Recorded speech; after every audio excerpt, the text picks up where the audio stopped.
The Vietnam War between 1955 and 1975 was a war that no soldier would ever want to fight. Let me explain why. Situated in Southeast Asia, in an area known as Indochina, with the South China Sea to its east, China to its north, and Laos and Cambodia to its west, is a narrow but in areas extremely densely populated strip of land that has been ravaged by religious unrest, foreign conquest, internal turmoil and famine for thousands of years. This has carved the population into a very ingenious and resourceful foe indeed. Faced by overwhelming numbers in the harsh and unforgiving jungles or overpopulated urban centres, the South Vietnamese and their allies would rely heavily on superior training and equipment to beat back the hordes of North Vietnamese sent to unify Vietnam under a communist flag. Armies since World War I relied on combined arms warfare. Infantry and aircraft could still operate, but both would suffer visibility and deployment issues.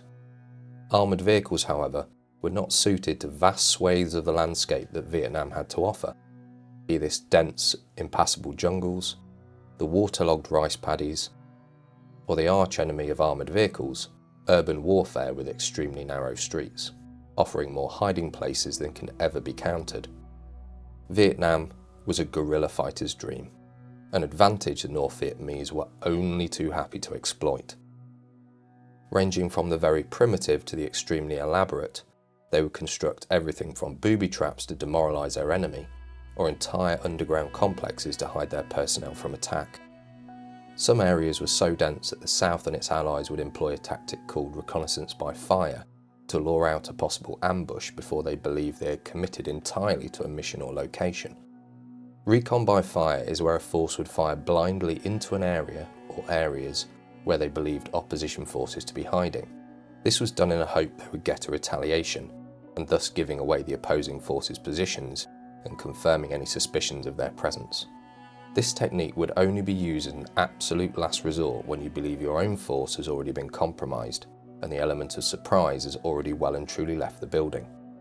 This was quite commonly used in Vietnam, and so would danger close fire missions, giving yet more evidence to the hand-to-hand nature of the conflict.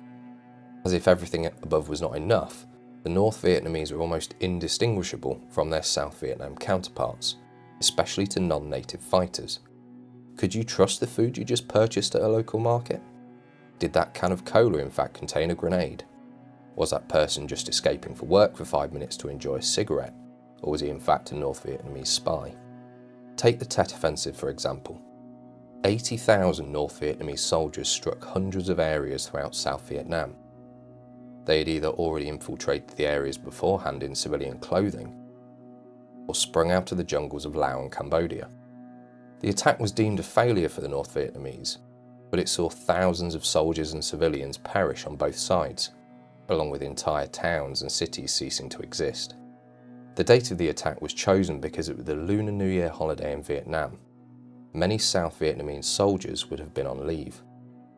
These facts would weigh heavily on the serving personnel trying to defend South Vietnam from their communist neighbours.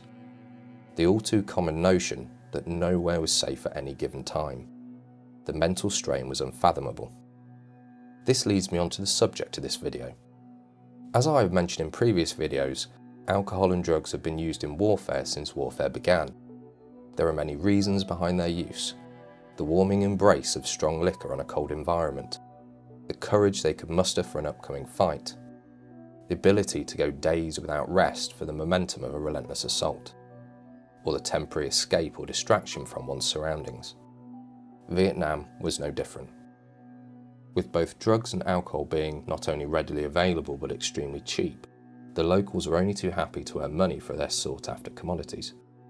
Let's not forget that at the time, cannabis and drug taking was rife back at home with the peace and love movement. But what if you were dug into a remote firebase, possibly miles away from the nearest rooftop bar or sun-soaked beach joint? Resupplies could be few and far between, because many firebases were intentionally located in remote hostile areas to protect the locals or to launch special forces missions deep into enemy territory. So don't expect any unnecessary items to arrive on a Huey that didn't need to be there.